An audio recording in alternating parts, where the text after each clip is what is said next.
जन्मेकै 6 दिनमा बाछीले दुध दिन थालिन्। अहिले यिनलाई मानिसहरूले पुज्न पनि थालिसकेका छन्। हजुर, यो कुरो सुनेर बडा अचम्म लाग्यो र यो हाम्रै स्थानीय क्षेत्रमा घटेकोले मलाई पनि बडा अचम्म लाग्यो र यो हेर्न म पनि यहाँ आइपुगेँ र यहाँहरूलाई पनि म रेकर्डिङ गरेर देखाइरहेको छु। बाछी हेर्नुहोस् कस्तो क्युट है, रङ पनि कति राम्रो। साथीहरू, यहाँहरूले यस्तो अचम्मको घटना हेर्नुभएको छ भने प्लिज कमेन्ट गर्नुहोला। ल हेर्नुहोस् बाछीको थान, बडा अचम्म।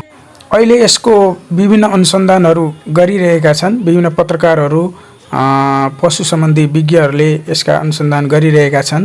अब अहिले स्पष्ट रूपमा रिजल्ट आएको छैन, तर यहाँका स्थानीयवासीहरूले यिनलाई माता लक्ष्मीका रूपमा दिन थालिसकेका छन् र यिनलाई पूजा गर्न थालिसकेका छन् यहाँका स्थानीय व्यक्तिहरू। ठिक छ, हेर्नुहोस् त साथीहरू, यो सुन्दा बडा अचम्म छ। हेर्नुहोस् है साथीहरू, म यहाँहरूलाई देखाउन गइरहेको छु। हेर्नुहोस्, बडा अचम्मको। हेर्नुहोस् त, भर्खरै मात्र 6 दिन भएको छ।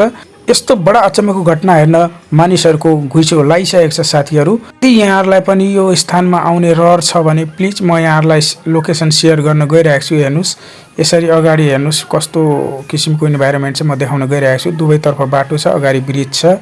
ठिक छ, त्यसपछि त्यो लौकीदेखि थाना रोडबाट उत्तरको बाटो पिच पाउनुहुनेछ र त्यसपछि यता हाम्रो पूर्व साइडको बाटो पाउनुहुनेछ पिचको। त्यसपछि अगाडि ग्राभेलको बाटो छ। ग्राभेलको बाटोको फर्स्ट कर्नरमै घर पाउनुहुनेछ र पहिलो घरमै यहाँहरूले यस्तो घटना घटेको आफै थाहा पाउनुहुनेछ। Thank you.